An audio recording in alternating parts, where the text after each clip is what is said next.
Hello students, welcome to my YouTube channel. मेरा नाम है ऋषभ मीणा और आज हम इस वीडियो में हमारे इंडियन इकोनॉमी के चैप्टर नंबर 3 इकोनॉमिक रिफॉर्म्स 1991 को स्टार्ट करने वाले हैं। बेटा बेटा 3-4 पार्ट में मैं इस चैप्टर को पूरा अच्छे से विद पीवाईक्यू खत्म करूंगा। ठीक है, जैसे मैंने पहले और दूसरे चैप्टर विद पीवाईक्यू समझाए हैं, ऐसे ही इसको 3 या 4 पार्ट में पूरा पीवाईक्यू के साथ डिस्कस करते हुए एक एक टॉपिक को कवर करेंगे और पूरा चैप्टर अपना कवर हो जाएगा। ठीक है, तो बिना देर किए इस चैप्टर को अब स्टार्ट करते हैं। बेटा इस चैप्टर को हम कैसे पढ़ने वाले हैं, पहले ये समझ लो कि किस पैटर्न में पढ़ेंगे कि सबसे अच्छा हो आपके लिए सारे सीबीएसई के क्वेश्चंस करना या जो हाई ऑर्डर थिंकिंग क्वेश्चन होते हैं उनको आप आसानी के साथ डील कर पाओ। तो उसके लिए कैसे पढ़ना पड़ेगा इस चैप्टर को? बेटा इस चैप्टर को अपन सेकंड चैप्टर से रिलेट करते हुए पढ़ेंगे। क्यों पढ़ेंगे सर? तो बेटा देखो, इस चैप्टर का नाम क्या है? Economic reforms. बेटा रिफॉर्म्स का मतलब होता है बदलाव। क्या होता है? रिफॉर्म्स का मतलब होता है बदलाव। तो बेटा 1991 में, है ना, 1991 में हमारे पॉलिसी मेकर्स ने कुछ बदलाव किए अपनी पॉलिसी में। तो बेटा क्या बदलाव किए, क्यों बदलाव किए? तो बेटा ये सब जानने से पहले अगर हमें पहले की पॉलिसीज मतलब 1950 से 1990 के बीच में क्या-क्या चीजें हुई, अगर वो हमें बहुत अच्छे से पता है तो हमें एग्जैक्टली समझ में आएगा कि हमारे पॉलिसी मेकर्स ने क्यों बदलाव किए और इन बदलाव को करने के पीछे उनका क्या पर्पस था। ठीक है, तो सीबीएसई बहुत ज्यादा अच्छे क्वेश्चंस पूछ रहा है बेटा, हाई ऑर्डर थिंकिंग क्वेश्चन पूछ रहा है। तो हमें कॉन्सेप्चुअल क्लैरिटी होनी चाहिए हर चैप्टर में। ठीक है, तो बिना देर किए आप वीडियो को स्टार्ट करते हैं।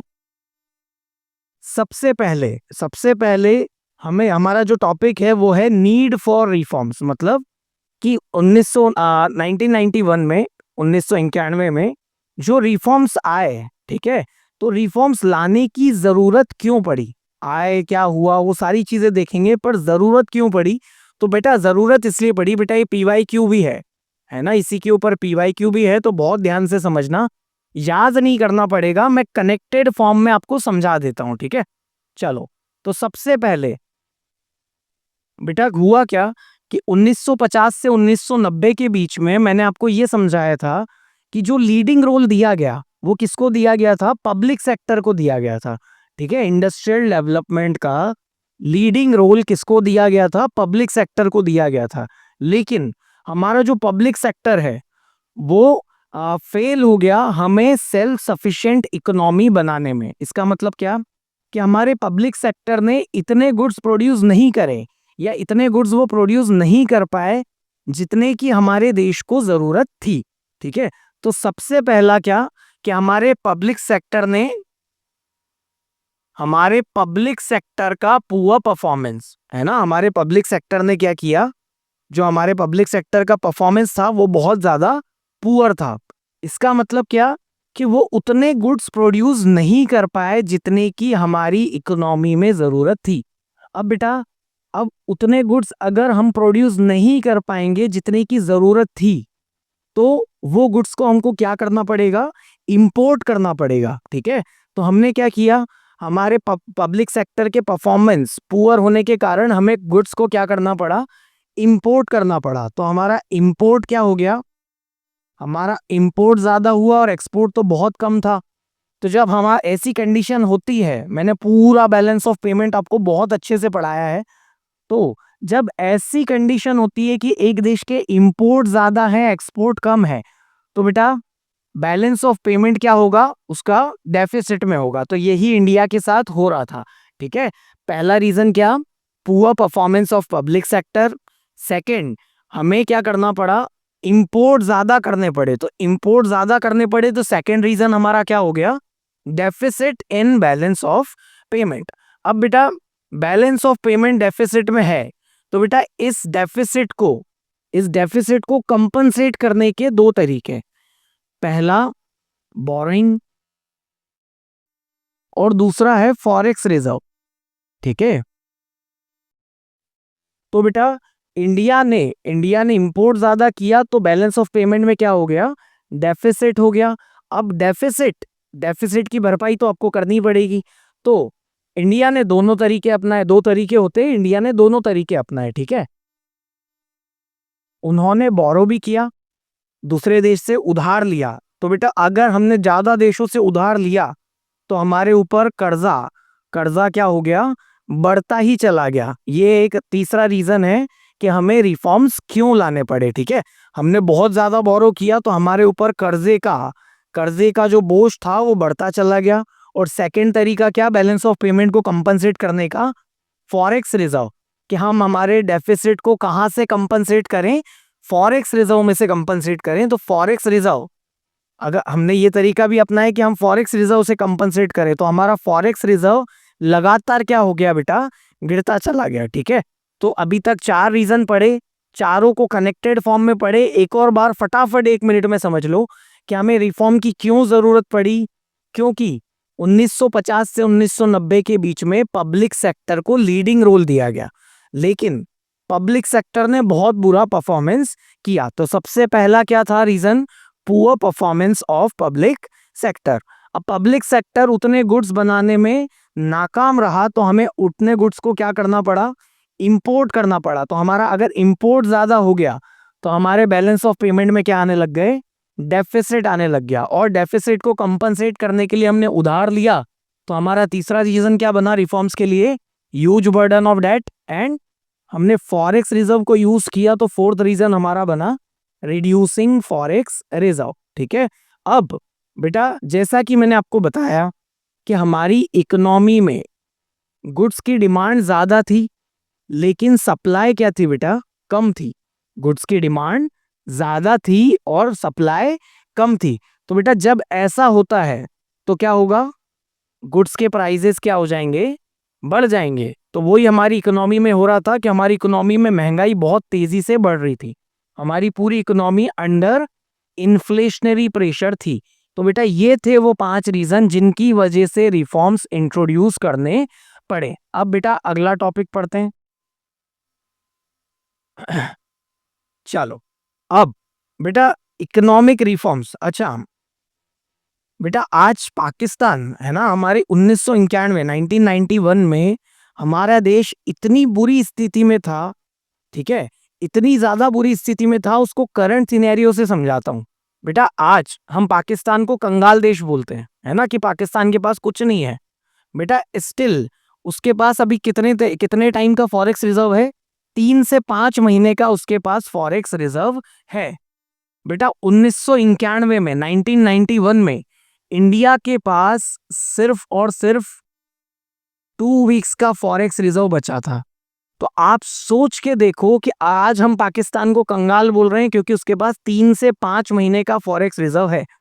तो सोचो इंडिया की हालत जब उसके पास 2 वीक का फॉरेक्स रिजर्व था तो कितनी ज्यादा क्रिटिकल सिचुएशन होगी, ठीक है। तो इंडिया के पास और कोई भी ऑप्शन नहीं था, इंडिया को बहुत अर्जेंटली कर्जे की जरूरत थी, डेट की जरूरत थी। तो अब क्या हुआ, उन्होंने, है ना, हमने क्या किया, हमारे फाइनेंस मिनिस्टर जो थे उस टाइम पे मनमोहन सिंह जी, वो आईएमएफ के पास गए। किसके पास गए, आईएमएफ के पास गए और कितने का लोन मांगा, $7 बिलियन, $7 बिलियन का लोन मांगा। किससे, आईएमएफ से। उन्होंने आईएमएफ को बोला कि हमें हमारे देश की इकोनॉमी को रिवाइव करना है तो हमें कितने लोन की जरूरत है, $7 बिलियन के लोन की जरूरत है। लेकिन आईएमएफ ने एग्री भी कर लिया। आईएमएफ बोल दिया कि हाँ ठीक है हम आपको $7 बिलियन का लोन देंगे। लेकिन आईएमएफ ने हमारे सामने कुछ कंडीशंस रखी। तो बेटा उन कंडीशंस को समझ लो क्योंकि इग्नोर्ड टॉपिक है, हो सकता है सीबीएसई पूछ ले, है ना। चलो तो आईएमएफ ने क्या कंडीशंस रखी, हमारा नेक्स्ट टॉपिक है कि conditions put up by IMF to grant loans. पहली condition, removal of trade restrictions. बेटा आईएमएफ ने क्या कंडीशंस रखी कि आपने 1950 से 1990 के बीच में हमारे पॉलिसी मेकर्स ने import substitution, inward looking trade strategy अपना रखी थी। बाहर के कंपनीज के प्रोडक्ट को इंडिया में ना आने देने के लिए उन्होंने क्या किया था, इंपोर्ट सब्स्टिट्यूशन पॉलिसी अपनाई थी, जिसके ऊपर बहुत ज्यादा टैरिफ लगा दिया गया था फॉरेन प्रोडक्ट्स पे। तो आईएमएफ ने बोला कि ये ट्रेड रेस्ट्रिक्शंस आपको क्या करना पड़ेगा, हटाने पड़ेंगे, ठीक है। Second, reducing role of public sector. हमारे पॉलिसी मेकर्स ने लीडिंग रोल किसको दिया था, पब्लिक सेक्टर को दिया था। तो आईएमएफ ने बोला कि आपने जो पब्लिक सेक्टर को ज्यादा रोल दे रखा है उसे क्या करना पड़ेगा, आपको कम करना पड़ेगा। और third, removal of restrictions on private sector, कि प्राइवेट सेक्टर पे लाइसेंस राज पॉलिसी, इंडस्ट्रियल पॉलिसी रिजोल्यूशन 1956, इनके थ्रू आपने जो प्राइवेट सेक्टर पे बहुत ज्यादा रेस्ट्रिक्शंस लगा रखे हैं, इनको आपको क्या करना पड़ेगा, हटाना पड़ेगा। तो बेटा ये आईएमएफ ने 3 शर्तें रखी to grant loan of $7 billion to India, ठीक है। नेक्स्ट टॉपिक पढ़ते हैं। चलो बेटा, ये क्वेश्चन आया हुआ है PYQ, why there was need for economic reforms. मैंने अभी आपको बताया वो 5 रीजंस, ठीक है, तो वापस डिस्कस नहीं करेंगे। चलो अगला टॉपिक।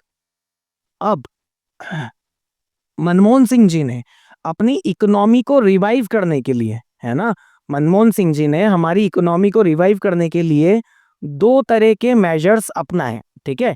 इन मेजर्स को 2 कैटेगरी में डिवाइड किया गया। पहले हैं स्टेबलाइजेशन मेजर्स और दूसरे हैं स्ट्रक्चरल मेजर्स, ठीक है।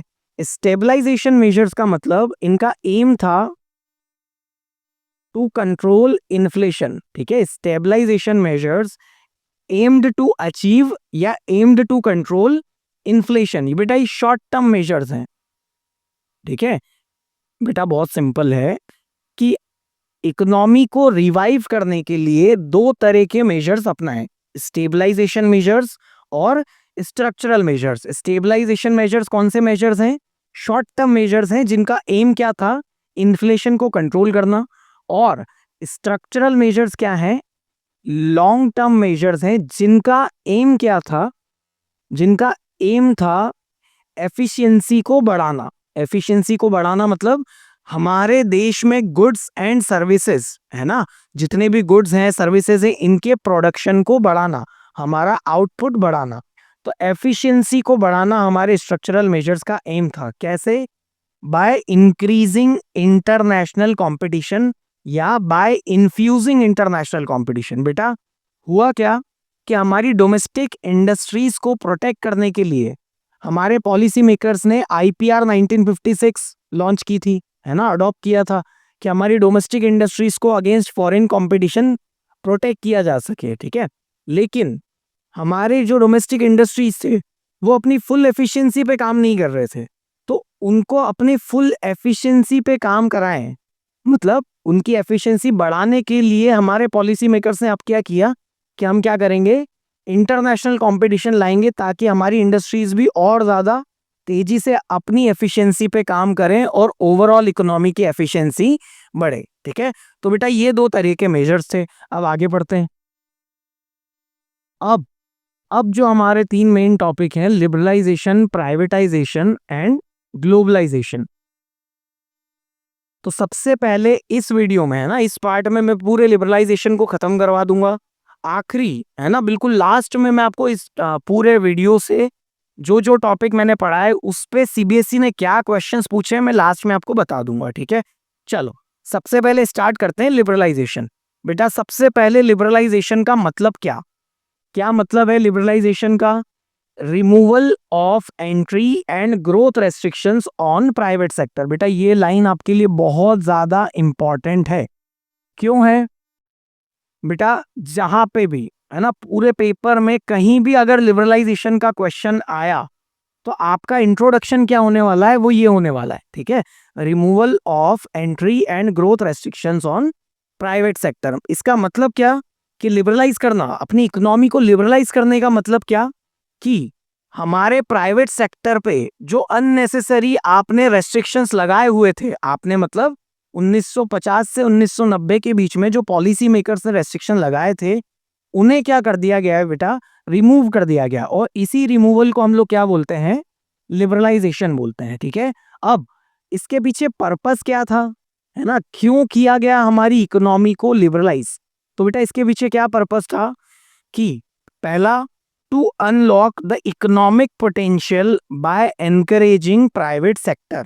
मतलब बेटा पॉलिसी मेकर्स है ना, लिबरलाइज करने के पीछे पॉलिसी मेकर्स का क्या पर्पस था कि जो हमारी इकोनॉमी है ये पूरे अपने पोटेंशियल पे रन नहीं कर रही है। मतलब इंडिया छोटा मोटा देश नहीं है बेटा, इंडिया एक बड़ा देश है, हमारे अंदर बहुत पोटेंशियल है, लेकिन हम अपनी पोटेंशियल का यूटिलाइज नहीं कर रहे हैं। तो इस पोटेंशियल को, इस इकोनॉमिक पोटेंशियल को अनलॉक करने के लिए क्या किया गया, लिबरलाइज किया गया। ठीक है, to unlock the economic potential by encouraging private sector. की प्राइवेट सेक्टर पे जो अननेसेसरी रेस्ट्रिक्शंस हैं हम उनको हटाते हैं और प्राइवेट सेक्टर को एनकरेज करते हैं कि आप ज़्यादा से ज़्यादा प्रोडक्शन करो, ज़्यादा से ज़्यादा इकोनॉमी में पार्टिसिपेट करो, ताकि हमारा जो देश है वो ग्रो कर पाए। ठीक है, तो पहला purpose to unlock the economic potential by encouraging private sector, and second to increase competition. हमारी इकोनॉमी में कंपटीशन बढ़ाया जाए। बेटा होता क्या है कि अगर कंपटीशन बढ़ता है तो सब अपना बेस्ट एफर्ट लगाते हैं, सारी इंडस्ट्रीज को सरवाइव करने के लिए अपने बेस्ट पे काम करना पड़ता है, और बेस्ट पे काम करने, जब वो बेस्ट पे काम करते हैं तब क्या होता है, अपनी इकोनॉमी एफिशिएंसी बढ़ती है, आउटपुट बढ़ जाता है। ठीक है, तो सेकंड क्या था, to increase competition and to increase efficiency of the economy. ठीक है, तो बेटा ये लिबरलाइजेशन का मतलब और ये उसके पीछे पर्पस। अब आगे समझते हैं। अब बेटा अंडर लिबरलाइजेशन 5 तरीके के, 5 सेक्टर में रिफॉर्म्स लेके आई गवर्नमेंट। ठीक है, industrial sector, financial sector, tax reforms, trade and investment reforms and foreign exchange reform. बेटा इन रिफॉर्म्स को अलग अलग पार्ट्स में डिटेल में पढ़ते हैं। ठीक है, चलो इंडस्ट्रियल सेक्टर रिफॉर्म्स। बेटा सबसे पहले हम लोग पढ़ रहे हैं लिबरलाइजेशन में 5 तरह के रिफॉर्म्स आए, और 5 तरह के रिफॉर्म्स में सबसे पहले जो रिफॉर्म्स हैं वो है इंडस्ट्रियल सेक्टर रिफॉर्म्स। अब इंडस्ट्रियल सेक्टर, बेटा बहुत अच्छे से ये बात सुनना कि हमें थर्ड चैप्टर को कैसे पढ़ना है, सेकंड चैप्टर से रिलेट करते हुए पढ़ना है। बेटा सेकंड चैप्टर में इंडस्ट्रियल सेक्टर में मैंने आपको क्या पढ़ाया था कि लाइसेंस राज पॉलिसी से प्राइवेट सेक्टर को बहुत ज्यादा रेस्ट्रिक्ट कर दिया गया। ठीक है, तो इंडस्ट्रियल सेक्टर जब रिफॉर्म्स आए 1991 में, तो उस प्राइवेट सेक्टर पे से रेस्ट्रिक्शन को क्या कर दिया गया, हटा दिया गया। उस लाइसेंस राज पॉलिसी को क्या किया गया, खत्म कर दिया गया। तो सबसे पहली चीज क्या आई बेटा, अंडर इंडस्ट्रियल सेक्टर रिफॉर्म्स की licensing, reduction in industrial licensing. मतलब कि पहले क्या होता था, अगर प्राइवेट सेक्टर को कोई भी इंडस्ट्री डालनी है तो उसके लिए क्या चाहिए, लाइसेंस चाहिए। अब इस इंडस्ट्रियल लाइसेंसिंग को कुछ लिमिटेड प्रोडक्ट्स के लिए रख दिया गया, जैसे सिगरेट्स है ना, सिगरेट्स, टोबैको, अल्कोहल। अगर अब आफ्टर रिफॉर्म्स अब सारे प्रोडक्ट के लिए इंडस्ट्रियल लाइसेंसिंग की जरूरत नहीं है, सिर्फ कुछ प्रोडक्ट है ना, कुछ प्रोडक्ट में अगर आप मैन्युफैक्चरिंग करना चाहते हो तभी आपको लाइसेंस की रिक्वायरमेंट है, अदरवाइज आप बिना लाइसेंस के अपनी इंडस्ट्रीज स्टार्ट कर सकते हो। ठीक है, सेकंड चीज बेटा, ड्यूरिंग 1950 टू 1990 लीडिंग रोल किसको दिया गया था इंडस्ट्रियल सेक्टर में, पब्लिक सेक्टर को दिया गया था। पर रिफॉर्म के बाद पॉलिसी मेकर्स ने क्या किया, पब्लिक सेक्टर का जो रोल है वो कम कर दिया गया। कम कैसे कर दिया गया, कम ऐसे कर दिया गया बेटा कि पहले मैंने आपको आईपीआर 1956 पढ़ाया था। इस आईपीआर में है ना, ए बी और सी, शेड्यूल ए बी सी में 3 कैटेगरीज में इंडस्ट्रीज को डिवाइड किया गया था, और ए और बी में उन इंडस्ट्रीज को रखा गया था जिसमें सिर्फ और सिर्फ कौन काम करेगा, पब्लिक सेक्टर काम करेगा। तो बेटा नंबर ऑफ इंडस्ट्रीज बहुत ज्यादा थी उसमें। इसमें क्या किया गया आफ्टर रिफॉर्म्स, उन नंबर ऑफ इंडस्ट्रीज को जो रिजर्व होंगी किसके लिए, पब्लिक सेक्टर के लिए, उसको क्या कर दिया गया, कम कर दिया गया। तो इस तरीके से पब्लिक सेक्टर का role in industrial sector after reforms क्या कर दिया गया, कम कर दिया गया। ठीक है, चलो आगे पढ़ते हैं। अब थर्ड चीज, एक मिनट ये गलत आ गया यहाँ पे, क्वांटिटेटिव रेस्ट्रिक्शन नहीं, यहाँ पे small scale industries. D reservation of product, है ना बेटा।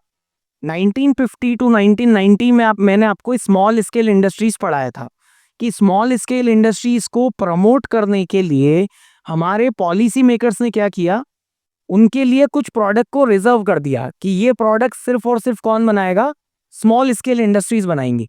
तो बेटा अब क्या किया गया, इन 1991 उन प्रोडक्ट को डी रिजर्व कर दिया गया, ठीक है, कि अब वो प्रोडक्ट कोई भी बना सकता है, मतलब स्मॉल स्केल, मीडियम स्केल और लार्ज स्केल, वो कोई भी बना सकता है। तीसरा चीज ये आई। और फोर्थ आया बेटा एमआरटीपी एक्ट। एमआरटीपी एक्ट का मतलब monopolies and restrictive trade practices act.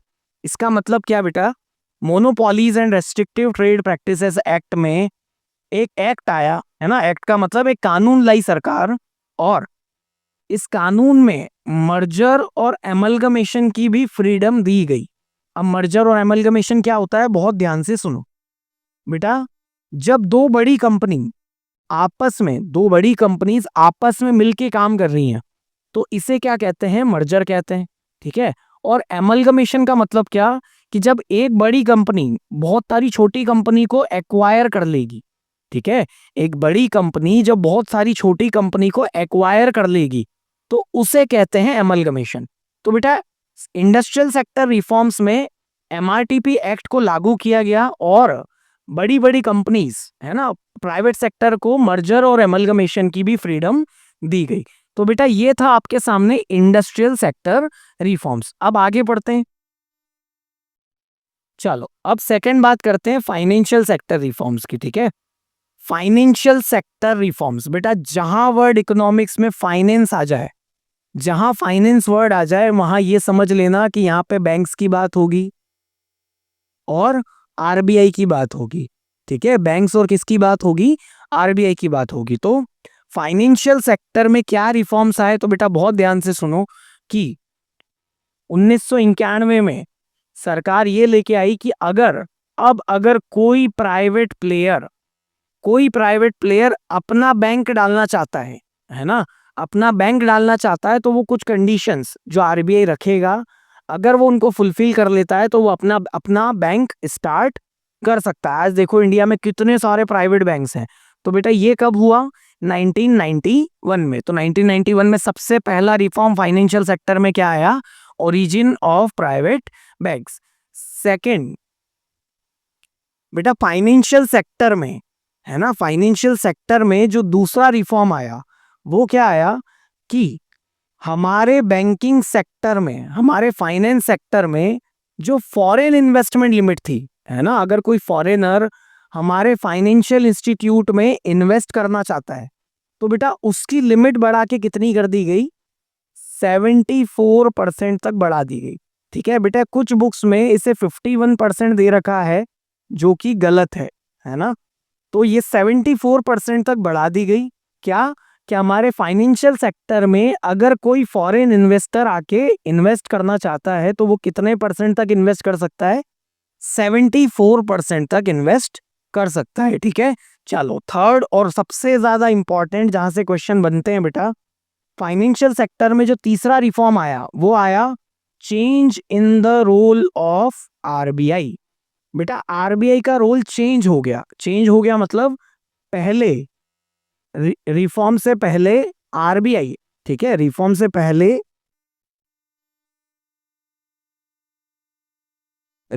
पहले आरबीआई क्या करता था, एज अ रेगुलेटर काम करता था। इसका मतलब बेटा आरबीआई क्या है, इस पूरे फाइनेंशियल सेक्टर का बॉस है, ठीक है। अब ये बॉस जो है, पहले रिफॉर्म से पहले ये बहुत ज्यादा कंट्रोल करता था बैंक्स और अदर फाइनेंशियल इंस्टीट्यूट को। कैसे कंट्रोल करता था, तो बेटा बैंक्स कितना इंटरेस्ट रेट रखेंगे, किसके साथ मर्जर प्लान कर सकते हैं, कहाँ कहाँ पे अपनी ब्रांच खोल सकते हैं, एक्सपेंड कर सकते हैं, ये सब कौन डिसाइड करता था बेटा, आरबीआई डिसाइड करता था, ठीक है। पूरा रेगुलेशन, पूरा कंट्रोल कौन करता था, आरबीआई करता था। लेकिन आफ्टर रिफॉर्म्स क्या हुआ, बैंकिंग सेक्टर को ज्यादा ऑटोनॉमी दी गई, greater autonomy was provided to banks, है ना, ग्रेटर ऑटोनॉमी, ज्यादा उनको फ्रीडम दी गई कि आप अपने हिसाब से इंटरेस्ट रेट, मर्जर, एक्सपेंशन और बहुत सारी पॉलिसीज में अपने आप डिसीजन ले सकते हो। अगर आपको आरबीआई से गाइडेंस की जरूरत है तो आरबीआई आपको गाइड करने को तैयार है। ठीक है, पहले वो सारी चीजें कौन करता था? आरबीआई करता था। और अब आफ्टर रिफॉर्म्स ज्यादा फ्रीडम दी गई टू द बैंक्स। ठीक है, चलो अगला टॉपिक। चलो अब अंडर लिबरलाइजेशन जो नेक्स्ट रिफॉर्म है हमारा वो है ट्रेड एंड इन्वेस्टमेंट रिफॉर्म्स। बेटा ट्रेड एंड इन्वेस्टमेंट रिफॉर्म्स, बेटा जहां पे ये ट्रेड वर्ड आ जाए, ठीक है, तो ट्रेड वर्ड को हमेशा इकोनॉमिक्स में रिलेट करना इंपोर्ट एंड एक्सपोर्ट से। ठीक है, जहां ट्रेड वर्ड आ जाए वहां कहाँ दिमाग लगाना कि किससे रिलेटेड बात होगी? इंपोर्ट एंड एक्सपोर्ट से रिलेटेड बात होगी। अब ड्यूरिंग 1950 टू 1990, है ना, 1950 से 1990 के बीच में हमने इंपोर्ट सब्स्टिट्यूशन पॉलिसी अपना रखी थी। याद है इंपोर्ट सब्स्टिट्यूशन पॉलिसी? अब इंपोर्ट सब्स्टिट्यूशन में मैंने दो चीजें आपको पढ़ाई थी, एक था टैरिफ और दूसरा कोटा। ठीक है, टैरिफ क्या होते हैं? इंपोर्ट और एक्सपोर्ट, है ना, हम जब इंपोर्ट या एक्सपोर्ट करते हैं तो सरकार उस पे जो टैक्स लगाती है उसे हम लोग क्या बोलते हैं? टैरिफ बोलते हैं। और इंपोर्ट्स को डिस्करेज करने के लिए जो उनके ऊपर क्वांटिटेटिव रेस्ट्रिक्शन लगाए जाते हैं उसे हम लोग क्या बोलते हैं? कोटा बोलते हैं। ठीक है, तो 1950 से 1990 के बीच में हमारे देश ने इंपोर्ट सब्स्टिट्यूशन पॉलिसी को अपना रखा था। अब 1991 में 1991 में जब रिफॉर्म्स आए तब क्या हुआ बेटा? ट्रेड एंड इन्वेस्टमेंट रिफॉर्म्स में सबसे पहली चीज जो आई वो है रिमूवल ऑफ एक्सपोर्ट ड्यूटीज। कि हमारे देश से जितने भी प्रोडक्ट एक्सपोर्ट होंगे उनके ऊपर सरकार मिनिमम या बिल्कुल मिनिमम ड्यूटी लगाएगी या फिर बिल्कुल ड्यूटी नहीं लगाएगी। ठीक है, ऐसा इससे क्या होगा कि हमारे एक्सपोर्ट क्या हो जाएंगे? हमारे जो एक्सपोर्ट है, हमारा जो प्रोडक्ट है वो बाहर कंट्री में जाके सस्ता हो जाएगा, क्योंकि अब हम उसके ऊपर टैक्स नहीं लगा रहे। तो हमने क्या किया? सबसे पहले हमारे एक्सपोर्ट ड्यूटी को हमने हटा दिया। इसकी वजह से क्या हुआ? ये क्यों किया होगा? टू एनकरेज एक्सपोर्ट, कि हमारे यहाँ से ज्यादा चीजें एक्सपोर्ट हो। ठीक है, एक्सपोर्ट बढ़ाने के लिए ये किया। सेकेंड रिफॉर्म, हाँ, रिफॉर्म में सेकेंड चीज क्या की? Reducing import duties. हम जो फॉरेन प्रोडक्ट पे टैरिफ लगाते हैं, इंपोर्ट पे जो टैरिफ लगाते हैं, ठीक है, उसे क्या कर दिया गया? कम कर दिया गया। क्यों किया? क्योंकि हमें इंटरनेशनल कंपटीशन बढ़ाना था। हमारी इकोनॉमी में क्या करना था? हमें कंपटीशन बढ़ाना था। इसीलिए क्या किया? इंपोर्ट ड्यूटी को कम कर दिया गया। ठीक है, थर्ड चीज जो की गई वो ये कि रिड्यूसिंग क्वांटिटेटिव रेस्ट्रिक्शन। मैंने अभी आपको बताया कि क्वांटिटेटिव रेस्ट्रिक्शन जो लगाते हैं इंपोर्ट्स पे उसे क्या बोलते हैं? कोटा बोलते हैं। अब बेटा रिफॉर्म्स के बाद क्या किया गया? इन क्वांटिटेटिव रेस्ट्रिक्शंस को भी बहुत ज्यादा कम कर दिया गया। तो बेटा ट्रेड एंड इन्वेस्टमेंट रिफॉर्म्स में removal of export duties, reducing import duties and reducing quantitative restriction. अब इन्वेस्टमेंट रिफॉर्म्स, बेटा इन्वेस्टमेंट, आप हमारे पॉलिसी मेकर्स चाहते थे कि ज्यादा से ज्यादा फॉरेनर्स आके यहाँ पर इन्वेस्ट करें, तो उनके लिए इन्वेस्टमेंट करना थोड़ा सा इजी बना दिया गया। प्रोसीजर को जो प्रोसीजर था पहले वो बहुत ज्यादा डिफिकल्ट होता था कि उनको बहुत ज्यादा परमिशन, बहुत ज्यादा स्कैनिंग से होना पड़ता था, है ना, स्कैनिंग से गो थ्रू होना पड़ता था, उसे वो कम कर दिया गया। तो क्यों किया? बिकॉज इन्वेस्टमेंट, जो फॉरेन इन्वेस्टमेंट है उन्हें एनकरेज किया जा सके। ठीक है, चलो नेक्स्ट रिफॉर्म पढ़ते हैं बेटा। नेक्स्ट रिफॉर्म है फॉरेन एक्सचेंज रिफॉर्म। बेटा आपको शायद नहीं पता होगा कि 1947 में जब देश आजाद हुआ, 1947 में जब देश आजाद हुआ तब एक डॉलर कितने रुपीस का था? 1 रुपीस का था। $1 इज इक्वल टू कितने रुपीस था? 1 रुपीस था। ठीक है, और हमारे देश में जो एक्सचेंज रेट सिस्टम था वो कौन सा था? फिक्स्ड एक्सचेंज रेट सिस्टम था। ठीक है, हमारे देश में एक्सचेंज रेट जो सिस्टम था वो कौन सा था? फिक्स्ड एक्सचेंज रेट सिस्टम था। और अंडर फिक्स्ड एक्सचेंज रेट, मेरा पूरा फॉरेक्स चैप्टर आपको बहुत अच्छे से पढ़ाया है। अंडर फिक्स्ड एक्सचेंज रेट कौन डिटरमाइन करता है कि एक्सचेंज रेट क्या होगा? कौन डिसाइड करता है बेटा? तो गवर्नमेंट डिसाइड करती है। ठीक है, तो 1947 में जब देश आजाद हुआ तो डॉलर और रुपीस का रेट क्या तय हुआ कि $1 कितने का? 1 रुपीस का। और कौन सा एक्सचेंज रेट सिस्टम अपनाया गया? फिक्स्ड एक्सचेंज रेट सिस्टम अपनाया गया। ठीक है, तो अब 1990 में जब 1991 में रिफॉर्म्स आए तो बेटा रिफॉर्म्स में 2 बदलाव किए गए। सबसे पहला कि हमारे देश की सरकार ने रुपी को क्या कर दिया? डीवैल्यू कर दिया गया। अब यहां पे बेटा एक वर्ड यूज हो रहा है, डीवैल्यूएशन। डीवैल्यूएशन क्यों यूज हो रहा है? क्योंकि हमारे एक्सचेंज रेट सिस्टम क्या था? हमारा फिक्स्ड एक्सचेंज रेट सिस्टम था। और अगर फिक्स्ड एक्सचेंज रेट सिस्टम में गवर्नमेंट खुद अपनी करेंसी की वैल्यू को कम कर रहा है तो उसको डेप्रिसिएशन नहीं बोलते हैं बेटा, उसको क्या बोलते हैं? डीवैल्यूएशन बोलते हैं। तो सबसे पहला रिफॉर्म जो आया वो क्या आया कि सरकार ने हमारे रुपीस को क्या कर दिया? डीवैल्यू कर दिया। ठीक है, और सेकंड रिफॉर्म आया फॉरेन एक्सचेंज रिफॉर्म्स में कि हमारे देश ने फिक्स्ड एक्सचेंज रेट सिस्टम को छोड़ के managed floating exchange rate system को अपना लिया। ठीक है, एक्सचेंज रेट सिस्टम पहले क्या था? फिक्स्ड एक्सचेंज था। और आज क्या है? मैनेज्ड फ्लोटिंग है ना। मार्केट डिटरमाइन करेगा कि अब हमारी करेंसी की वैल्यू क्या होगी, मैनेज्ड फ्लोटिंग। तो बेटा ये 2 बदलाव किए 1991 में सरकार ने। ठीक है, devaluation of rupee and managed floating exchange rate. अब लास्ट रिफॉर्म पढ़ते हैं बेटा, जो है हमारा टैक्स रिफॉर्म। बेटा टैक्स 2 तरह के होते हैं, एक होता है डायरेक्ट टैक्स और एक होता है इनडायरेक्ट टैक्स। डायरेक्ट टैक्स के एग्जांपल क्या? इनकम टैक्स और कॉर्पोरेट टैक्स। ठीक है, तो हमारे पॉलिसी मेकर्स ने क्या किया कि टैक्स रिफॉर्म्स में डायरेक्ट टैक्स जो थे, है ना, इनकम टैक्स और कॉर्पोरेट टैक्स, इनको क्या कर दिया? कम कर दिया। अब बेटा पूछा जाता है कि इनको कम करने के पीछे पर्पस क्या था? तो बेटा डायरेक्ट टैक्स, कॉर्पोरेट टैक्स और इनकम टैक्स सरकार पहले बहुत ज्यादा लेती थी। तो इस वजह से, ज्यादा लेने की वजह से लोग क्या करते थे? टैक्स की चोरी करते थे। क्या करते थे बेटा? टैक्स की चोरी करते थे, है ना, क्योंकि ज्यादा टैक्स पे करना पड़ेगा और टैक्स देने में तो ऑब्वियसली किसी को टैक्स देना पसंद नहीं है। तो सरकार जब ज्यादा टैक्स लेती थी तो लोग क्या करते थे? टैक्स की चोरी करते थे।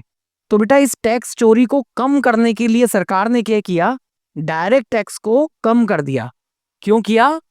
टू अवॉइड या to reduce tax evasion. Tax evasion का मतलब टैक्स चोरी। ठीक है, टू रिड्यूस टैक्स इवेजन। ठीक है, सेकंड जो इनडायरेक्ट टैक्स में रिफॉर्म लेके आया है बेटा, इनडायरेक्ट टैक्स में क्या रिफॉर्म आया, क्या बदलाव आया? तो इनडायरेक्ट टैक्स फाइल करने का जो प्रोसीजर था उसको क्या कर दिया गया बेटा? सिंप्लीफाई कर दिया गया। ठीक है, सिर्फ आपको इतना सा याद रखना है कि इनडायरेक्ट टैक्स को फाइल करने का जो प्रोसेस था उसको क्या कर दिया गया? सिंप्लीफाई कर दिया गया। ठीक है, तो ये मैंने आपको पढ़ा है पूरे 5 रिफॉर्म्स।